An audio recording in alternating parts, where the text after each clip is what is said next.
to BluNation, where this week we're going to act as the bearer of bad news, as the Blue Golds have moved into the postseason in 3 different sports, and unfortunately, we must announce that they are done in all 3. It's a sad day. Over like the time span of 4 days. Yeah. All of our teams got knocked out, which is unfortunate. The first team that get knocked out, the men's hockey team, had back-to-back games on Friday and Saturday. If you weren't there, check out this recap. UW-Eau Claire competed in 2 consecutive nights of WEAC semifinal play over the weekend. On Friday night, the Blue Golds tied 2-2 with UW-Stevens Point. The first period was solely on the Pointers, leaving the first period 2-0 in their favor. Costly mistake there by Derek Knetter to cough it up right in the left.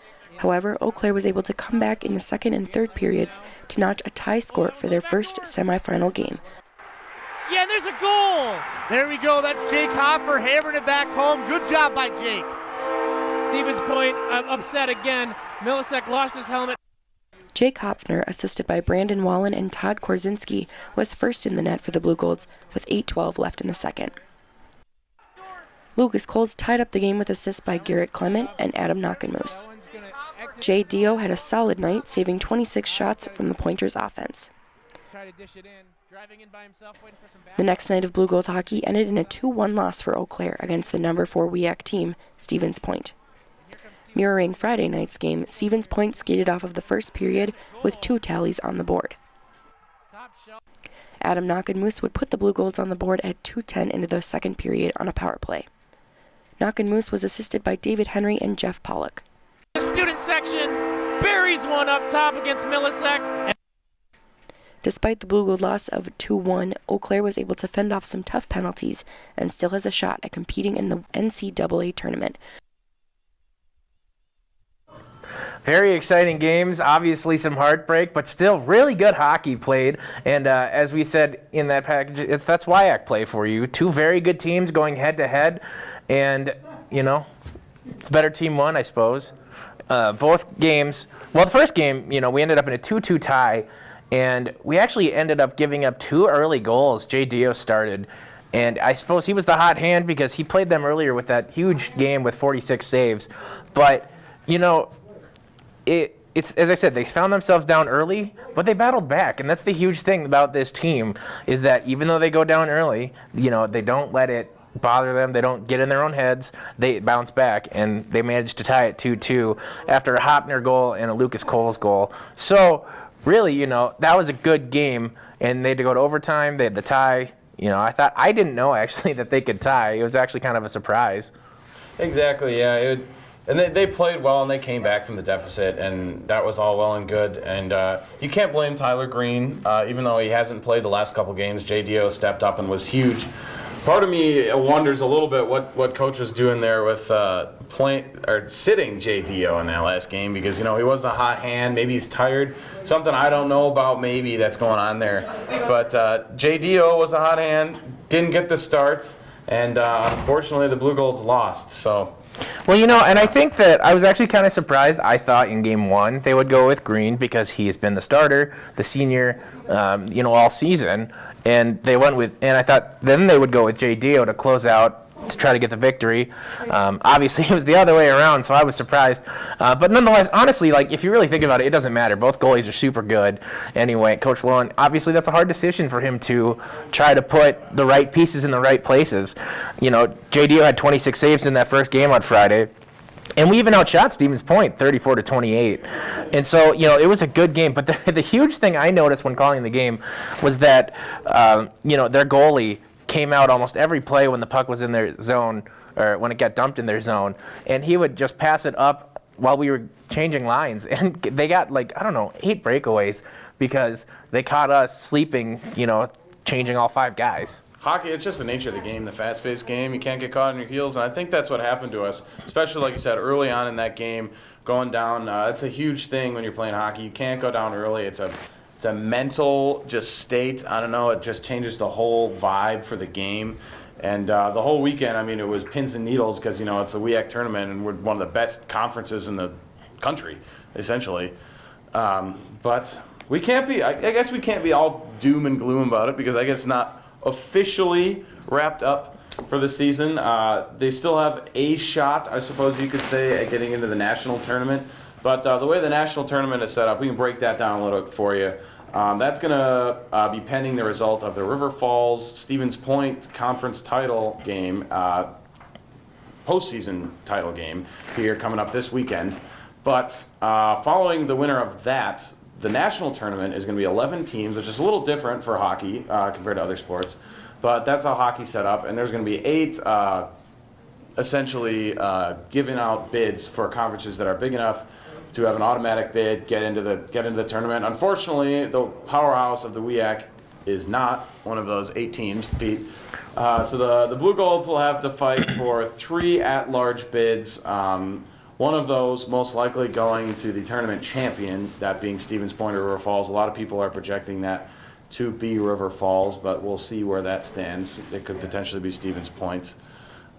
Games yet to be played, but it's real tough, I think, because then now the Blue Golds are competing with literally every team in the country for two at-large spots, which is tough, and in years past has not happened. So fingers crossed, but we'll see what happens with that. Well, we know there's so many good teams, St. Norbert, Adrian, all those teams out on the East Coast that, just dominate in hockey, especially Division III. So, hopefully, as he said, we can hope and pray, but we'll see, and we'll definitely let you know when we learn. But the men's basketball team also had 2 games. They won their first round game against Stevens Point, and it was a jam-packed house at Zorn, and it was really fun to watch. Check out the recap.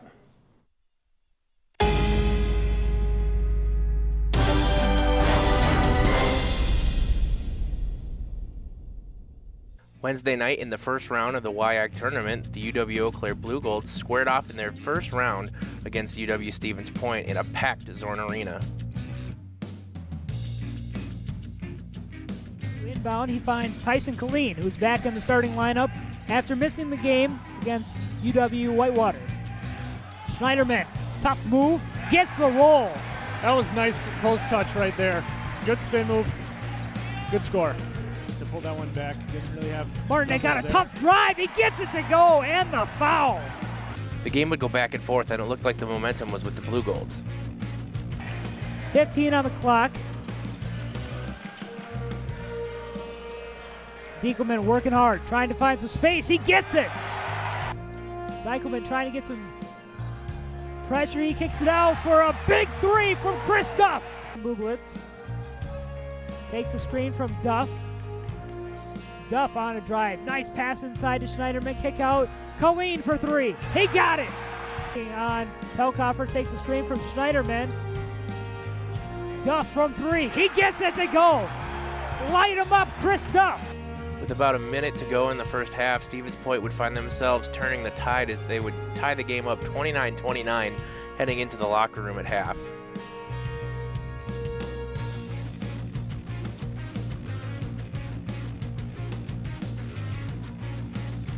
Jack Martinek, a nice spin move. He gets a foul and one.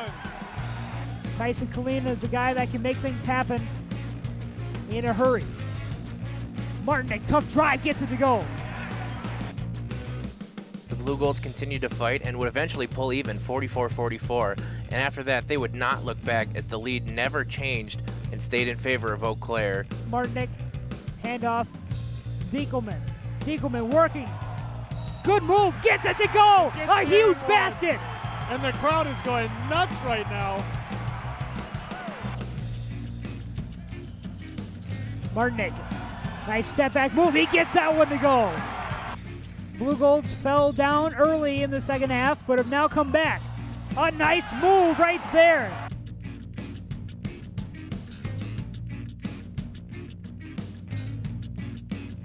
Eau Claire stood tall as they would hold on to the lead the rest of the night and cruise to a 72-66 victory over UW-Stevens Point.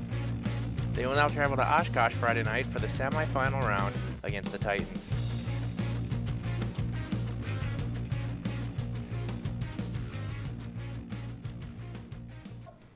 And they looked hot in that postseason start there in the WEAC tournament. Great win over Stevens Point, but in their next game, they would fall to UW-Oshkosh 77-67.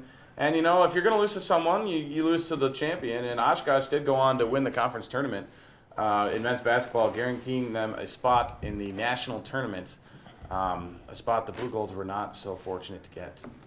Tough one there for the men's basketball team. Well, yeah, I mean, you see Coach Seiverling and the team, they had such a great season.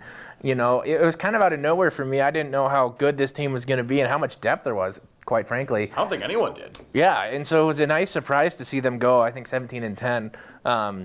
You know, and that's one of the better records we've had in quite a while. And so I think that, you know, it was a breath of fresh air to see the team go as far as they did. I really thought we were going to go all the way. You know, as I said, in that Game 2 loss at Oshkosh, actually, we lost 77-67. Jack Martinick had 15 points, George Diekelman had 20, and Tyson Klein had 16. So if you think about those stats, like, I don't know how we lost that game with those guys going off in double digits. But, you know, nonetheless, it was a tough game, especially at Oshkosh. You know, and it was a surprise season, which I think we all enjoy. They played hard, and Coach Seiverling had them going out there ready to play every game. And the season's over now officially. We do know officially in men's basketball the field has been announced for the national tournament. So their season is over. But good run for them. I mean, they did win a game in the conference tournament, so that's always a morale booster going into the offseason. You want a postseason win. Right, and, you know, we're only losing a few players. You know, Jacob Kohner, Tyson Klein, and I believe Jared Miller. So really, a lot of the team is still going to be there. George Diekelman, I think he's only a sophomore. Jack Martinick, a junior. You know, Chris Duff, the transfer, who can shoot the lights out of the ball. You know, they all can, yeah. Well, the whole team can. So really, you know, they're going to be just fine, in my opinion. You know, I think the one big thing they lose next year is, as I said, Jacob Kohner, and he's a very powerful defensive and offensive presence, more defensive presence, you know, in the paint, not to mention he can shoot. So, I mean, I think that's where Jared Schneiderman's going to actually really have to step up because I think he's the tallest guy on the team. He's like 6'9". He's a tower, yeah. He's a tower that can shoot the three. But Jacob Kohner has always been able to do more of the defensive work, the rebounding, that kind of thing. So it'll be interesting to see what Coach Seiverling does. And it's very impressive because Coach Seiverling has only been here for 4 years. Exactly. And, you know, the team has looked good. And you talk about we're retaining Schneiderman. We're retaining the leading scorer. We're retaining George Diekelman. That's huge. Coming back, I think there's no reason we won't be an offensive force next year. And, you know, this season we kind of lived and died by the three ball. But I think there's no reason to say we're not going to improve on that next year. Win some of those crucial games, and I think that we might be a little more heavily favored coming into next season than we were this season. Maybe not such a surprise. Maybe coming right off the bat, steamrolling into the conference play. Yeah, absolutely. As you said, we live and die by the three. Unfortunately, in that Oshkosh game, we only shot 9 for 27 Kills you. On threes. And so, I mean, to make 9 of them, that's a lot of points. But to shoot 27 of them, I don't know. Obviously, they'll be looking to get that percentage up just a little bit next season. But great season by the men, and we're very proud of them, and they absolutely deserve this offseason. Exactly. And they did not get, we mentioned, that national tournament bid. And had they gotten the national tournament bid, would have been huge. But UW-Oshkosh does get it. And essentially how that's laid out, that's a much bigger tournament, kind of like a March Madness D1 kind of deal. You can actually do that on D3 Sports, D3Hoops.com, which we're going to talk about later. But that field is laid out as 40 individual conferences, 40 conferences from across the nation get automatic bids, and then 22 are up for grabs, the remaining 22 of the 62, which essentially what the Blue Golds would have had to been vying for because Oshkosh won the conference. But unfortunately, it was a little far out on a chance for that. A lot of good men's basketball teams across country. And I guess pay attention to Oshkosh, maybe root for the WEAC in the national tournament. But get them next year, I guess. Yeah, absolutely. But with that, we're going to go to a quick break. But after the break, women's basketball. No more, he didn't mean it. No more, she seems fine to me. No more, not my problem. No more, she was drunk. No more, he was drunk. No more, she was asking for it. No more, he didn't mean it. No more, why didn't she tell anyone? No more, we don't talk about that. No more bystanding. No more ignorance. No more excuses. No more.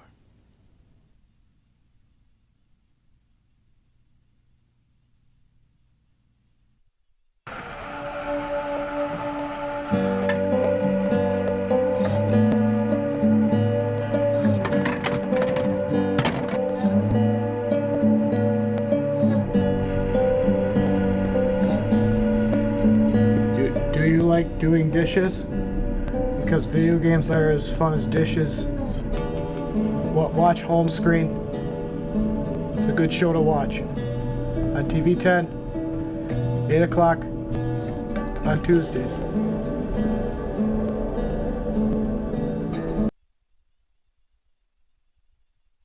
Jeez, it's so far from campus.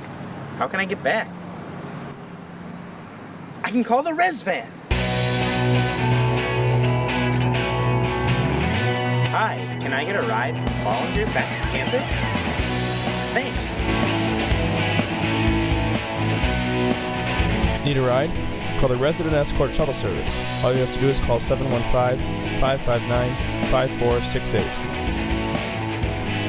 The shuttle operates from 10 p.m. to 1 a.m. Monday through Thursday, and from 10 a.m. to 2 p.m. and 6 p.m. to 1 a.m. Saturday and Sunday. The shuttle will pick up and drop off at any location on campus, and also at off-campus locations such as the Plaza Hotel, America's Best Value Inn, and the Bollinger Lot. The Resident Escort Shuttle Service. Your free ride is just a phone call away.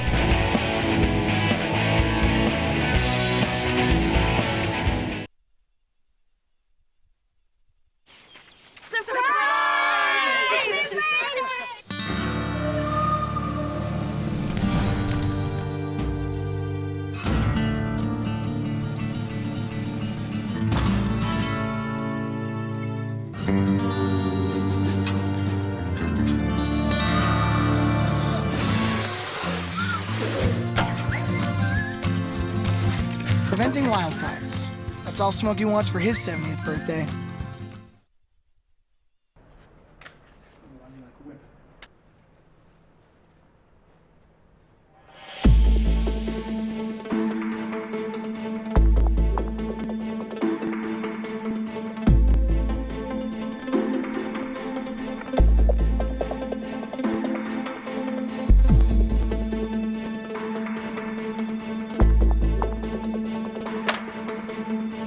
Watch home screen.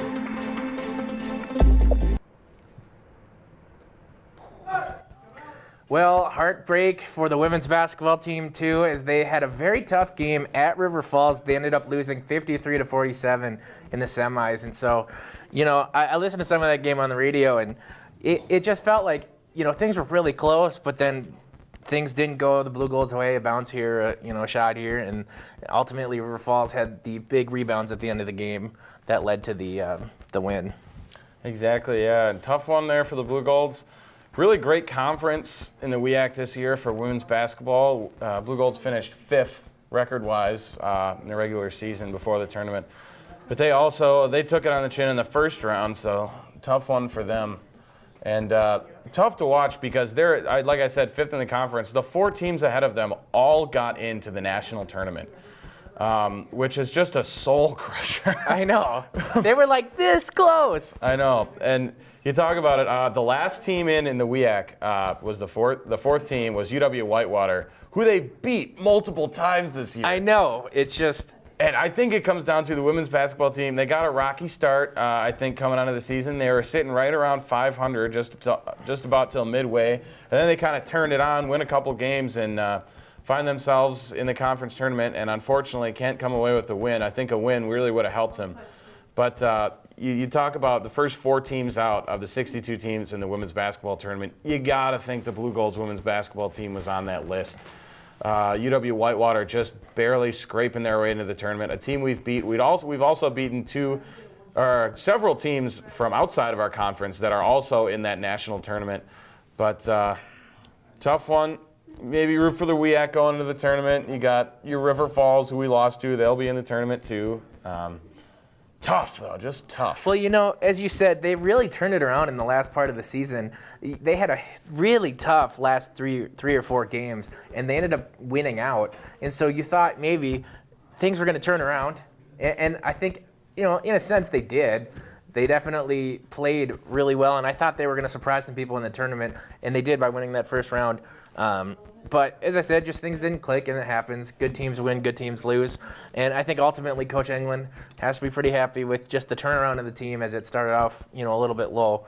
But in other great news for women's basketball, Erin O'Toole actually was voted WIAC Player of the Year.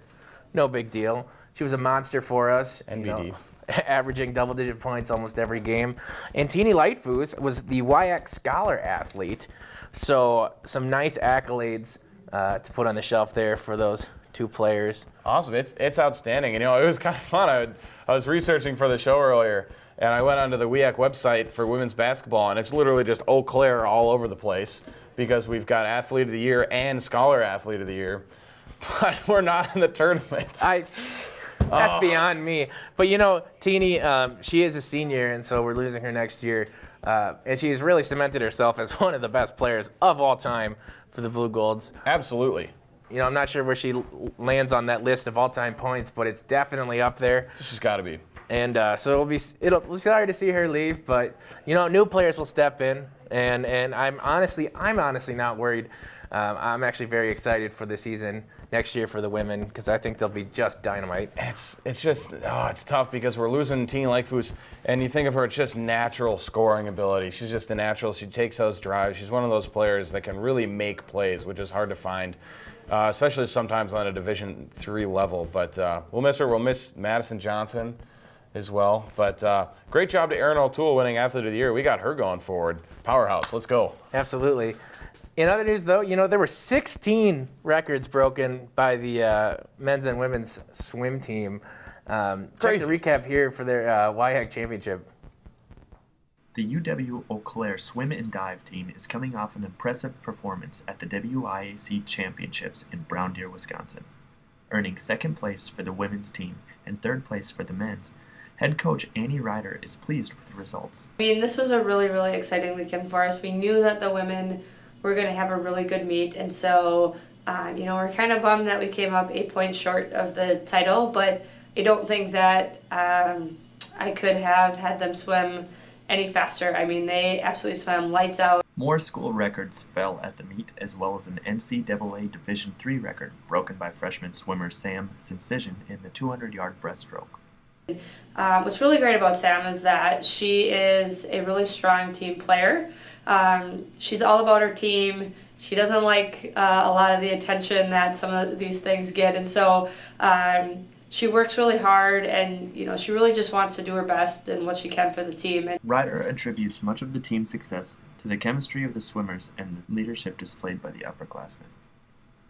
2 captains on the women's side that have qualified for nationals, so that's nice. They're kind of still a part of that leadership role, but all of our seniors have done a really great job of stepping up into a leadership role and bringing this team together. And we've got 1 captain on the men's side who's qualified as well, and so that's kind of provided a nice leadership group. Ryder, an alumni of Eau Claire, is in her second year as the swim team's head coach and has recently been named Coach of the Year. I'm honored that people saw the hard work that the team did, but honestly, this team has been such a great group to work with that it's really been about them. They're the ones that prove every meet on deck that they're the team to beat, and 2, they're just a team that you want to be a part of, and so I think that contributes to their success, and I'm just really glad that I've had the chance to work with them. The Blue Gold swim and dive team continued to train as 11 swimmers were invited to compete in the NCAA Division III Championship beginning March 16th in Greensboro, North Carolina. With TV 10, I'm Nick Schauer. Wow, what a showing by the men's swim and women's swimming team. Samantha Cincision won the 200-yard breaststroke, setting an NCAA D3 record. That's a huge deal. It's a huge deal. And, the women took second, but they were only 8 points short of taking first. And that's not much. Exactly. It was a successful, I think, meet for them overall. You talk about men's and women's swimming and diving here at the university, and, you can't talk about it without just records fall. That's the only thing you need to know. Records. Boom, boom, boom. Just domination. And domination of ourselves, really, I guess. We broke a lot of our own records. But great meet for them. Well, the men, on the other hand, they took third, and they took fourth last year, so that's 1 level up, which is great. Ryan Young won the 200 butterfly, and Thomas Henson took second in the 200-yard backstroke. And so, all in all, a great meet for the Blue Golds. And actually, Cincision was voted swimmer of the meet, and as you heard in that recap, Coach Ryder was voted WIAC Coach of the Year. Exactly. So that's a huge deal. And going forward now, March 16th through the 19th, the teams will be going to North Carolina for nationals. The Greensboro Aquatic Center. They'll be swimming Aquatic around. Center. The Aquatic Center. Yeah, so good luck to them at nationals. We've got a bunch of blue golds, men's and women's, heading down there. Good luck to them. We'll have a recap of that when it comes up. But don't go away. We're going to take it to a quick break. We've got a big problem, and we need your help. It's called sexual assault, and it has to stop. We have to stop it. So listen up. If she doesn't consent, or if she can't consent, it's a crime. It's wrong. We need all of you to be part of the solution. This is about respect. It's about responsibility. It's up to all of us to put an end to sexual assault. And that starts with you. Because one is too many.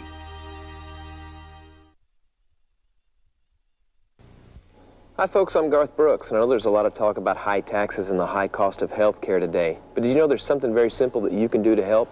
And that's just be a safe driver. 1, always wear your safety belt. And 2, never drink and drive. Traffic accidents alone last year in the United States cost all of us over $100 billion. And we all share that cost. So do your part. Get involved. Highway safety is everybody's business.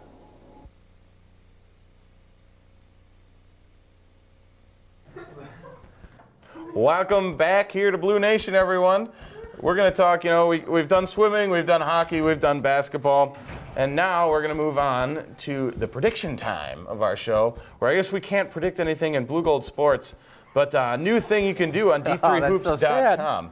Yeah, you can't predict anything. That's just it, but D3Hoops.com, we got to root for the WEAC coming through this tournament. We're a powerhouse in almost every sport. I mean, there are a lot of conferences in D3 sports, but the WEAC's relevant in literally every single sport. Every single sport. Especially basketball. There's a huge following for D3 basketball on D3Hoops.com, if you didn't know that and you're watching our show. Go check out D3Hoops.com, where you can follow all the action. They're going to take you through every single game in both the men's and women's basketball tournaments, and now a new feature on their website, which I'm kind of excited about. I'm going to play this, and I will be keeping you updated as we go on through the weeks in this tournament. But you can make your own March Madness bracket now, not just D1. You can do D2 and now D3. What? In March Madness, you can do it. So everything's on the line, and by everything, I mean your pride, I guess. Well, it is about that time. We are in March. And yeah. the big games are coming up soon. So I think I'll fill out a D3 bracket just for the fun of it. I'll do it, and I mean, I don't know. You could maybe see Oshkosh going on men's basketball. I'm still gonna write in Eau Claire's gonna win. Yeah, we'll be a write-in. The Blue Golds could. I don't think that's how that works, but we'll try. We'll do our best. But stay tuned. D3Hoops.com. Exciting. I mean, now D3 sports are on the internet officially. That's crazy. Yeah. But with that, that's gonna bring us to the end of our show. But remember, your words of wisdom for this week: the harder you fall, the higher you bounce. Thanks for tuning in.